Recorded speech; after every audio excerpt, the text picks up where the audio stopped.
اس لیے تو معصوم نے فرمایا تھا ہم کائنات پہ حجت ہیں، ہماری ماں ہم پہ حجت ہے۔ اگر اس لفظ کو گہرائی میں جا کے سننا چاہو تو میں گہرائی میں بتاؤں، میرے مالک نے فرمایا ہم نے دنیا کو بتایا ہے کہ اللہ کون ہے، ہماری ماں نے ہمیں بتایا ہے کہ اللہ کون ہے۔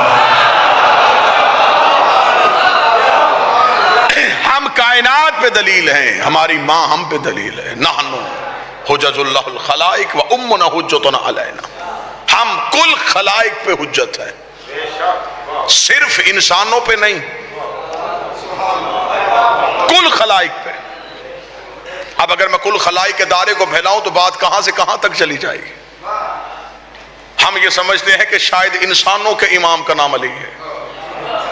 معصوم فرماتے 18,000 عالمین ہیں، ہر ایک عالم میں 20,000 کائنات ہیں، ہر ایک کائنات میں 20 لاکھ سورج ہیں، ہر سورج کے تحت کہکشائیں، پھر اس کے تحت دنیایں۔ 18,000 عالمین، پھر ان کی کہکشائیں، پھر سورج، پھر اس سورج کے تحت ایک دنیا، پھر اس دنیا کا ایک شہر، اس شہر کی ایک کچی سی مسجد، اور اس میں مصلی پہ 2 رکعت کی الٹی سیدھی نماز پڑھانے والا مولوی پوچھتا ہے کہ علی کیا ہے؟ جو بول سکے وہ زحمت بطول اسے کہتے ہیں جو شے سے پاک نہ ہو، جو شے کو پاک کرے۔ اللہ نے عیسیٰ کی ماں مریم کو بطول کہا ہے، لیکن وہ بطول چھوٹی ہے۔ حسین کی ماں بڑی بطول ہے، وہ صغرا ہے، یہ کبرا ہے۔ جلال پورہ ایک جملے میں فرق سمجھاؤں کہ صغرا اور کبرا میں فرق کیا ہے۔ مریم وہ بطول ہے جو بغیر شوہر کے بطول ہے۔ میں نے تو کوشش کی تھی کہ اس جملے پہ آپ کی معراج ہو۔ مریم بطول ہے لیکن بغیر شوہر کے، زہرا بطول ہے لیکن شوہر کے ساتھ۔ بغیر شوہر کے بطول رہنا آسان ہے، شوہر رکھ کے بطول ہونا یہ خاصہ سیدہ ہے۔ چلے اگلا جملہ سمجھاؤں، یہ بات مشکل تھی، ہر بندے کی سمجھ میں آئی نہیں، اگلی بات آسان ہے، ہر بندہ سمجھے گا۔ مریم صغرا کیوں، زہرا کبرا کیوں؟ مریم کا ایک بیٹا معصوم ہے، بادشاہ حسین عزت عطا فرمائے۔ زہرا کے 11 بیٹے معصوم ہیں۔ ابھی تو زمانے کو خبر نہیں ہو رہی دونوں کے بیٹے آنے والے ہیں۔ نہیں اب ہاتھ اٹھا سکو جو 12ویں کے انتظار میں بیٹھے ہو، ابھی تو دونوں کے بیٹے آنے والے ہیں، پھر پتہ چل جائے گا چھوٹی بطول کون تھی اور بڑی بطول کون تھی۔ اگر اگلے مصلی پہ مریم کا بیٹا ہوا تو پھر وہ کبرا ہے، اگر اگلے مصلی پہ زہرا کا بیٹا ہوا پھر زہرا کبرا۔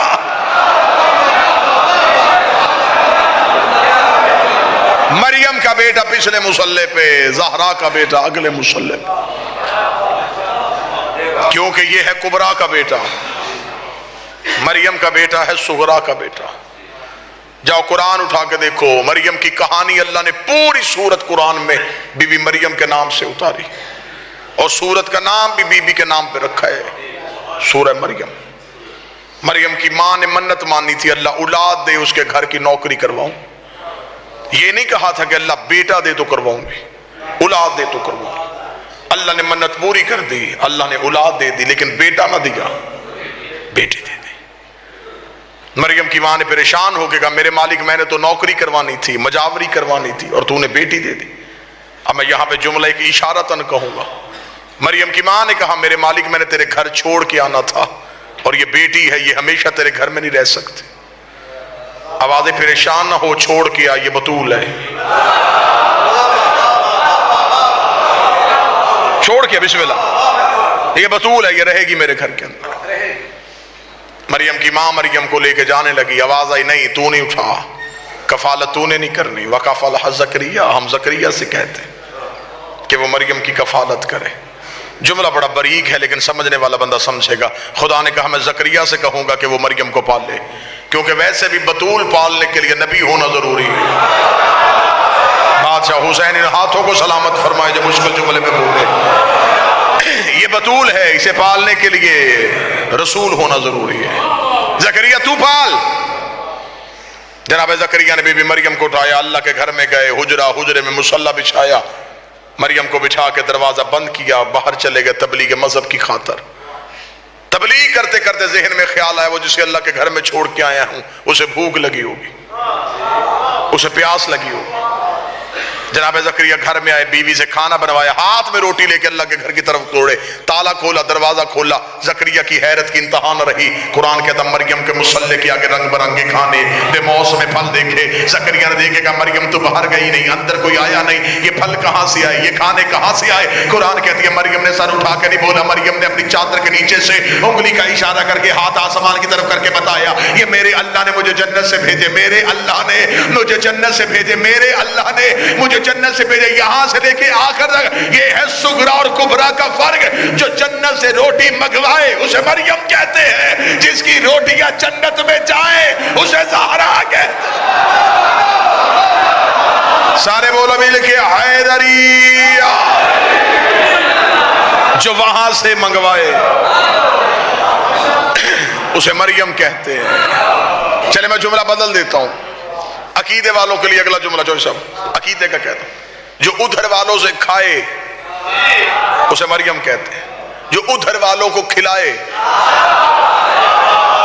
جس نے ہاتھ نہیں اٹھایا ادھر والے کھاتے ہیں،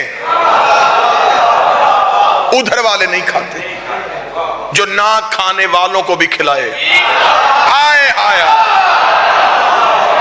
جسے بھوک نہ لگتی ہو وہ اس کو بھی مانگنے میں مجبور کرے، اسے زہرا کہتے ہیں۔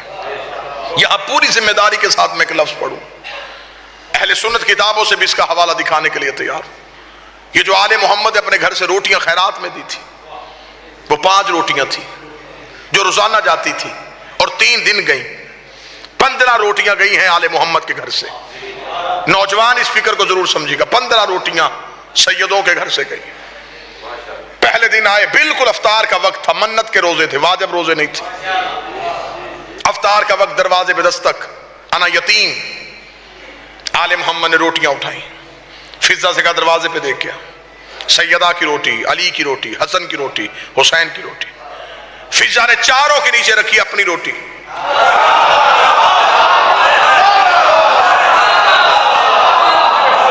پانچ روٹیاں فضہ دروازے پہ دیکھ کے بابا جی پوری ذمہ داری کے ساتھ جملہ کہنے لگا۔ 5ویں روٹی رسول کی نہیں تھی، کیونکہ کتابیں کہتی ہیں رسالت امام نے روزے رکھوائے تھے، رکھے آل محمد نے تھے، رکھوائے محمد نے تھے۔ ایک روزہ روزانہ جناب فضہ کا، اور افطار کے وقت کی روٹی فضہ کی جا رہی تھی۔ دوسرے دن دروازے پہ پھر دستک، سائل وہی تھا، جملہ بدل گیا۔ ایک دن مسکین بن کے آیا، پھر یتیم بن کے آ گیا۔ تیسرے دن سائل وہی تھا، لہجہ بدل گیا، اسیر بن کے آ گیا۔ پہلے دن بھی 4 روٹیاں آل محمد کی، 5ویں فضہ کی۔ دوسرے دن پھر 4 آل محمد کی، 5ویں فضہ کی۔ تیسرے دن پھر 4 آل محمد کی، 5ویں فضہ کی۔ اس کا مطلب 3 روٹیاں عرش پہ فضہ کی گئیں۔ خدا نے عدل کے ترازو پہ تول لی، قیمت بنی جنت۔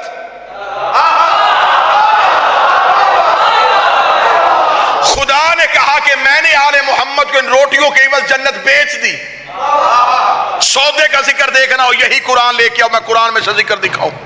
خدا کہتا بیچ دی میں نے جنت، اب جنت کا سودا ہو گیا روٹیوں کے عوض۔ روٹیاں گئی تھی 15، 3 روٹیاں تھی فضہ کی۔ اس کا مطلب ہے کہ فضہ جنت کی خواتین میں سے نہیں، جنت کے مالکوں میں سے ہے۔ شاید میں بات سمجھا نہیں سکا۔ میرے مالک اس میں حکمت کیا تھی، تو نے اپنے نبی سے کیوں نہیں کہا؟ فرمایا میں نے محمد سے کہا تھا کہ اس میں ہونا ہے جنت کا سودا، تو نے رکھوانے ہیں، روزے رکھنے کوئی نہیں ہے۔ میں نے جنت کی ملکیت میں فضہ کا نام ڈال دیا۔ میرے مالک تو نے نبی کا نام کیوں نہیں رکھا؟ فرمایا قیامت والے دن کوئی ایسا بھی آ سکتا تھا جو کہہ دیتا میں آل سے بغض رکھتا ہوں لیکن محمد کے حصے میں جنت دے دے۔ میں نے محمد کا نام نکال کے دنیا کو بتا دیا، محمد کا ماننے والا آل کا دشمن ہو سکتا ہے، آل کا ماننے والا محمد کا دشمن نہیں ہو سکتا۔ جنت کی ملکیت میں سے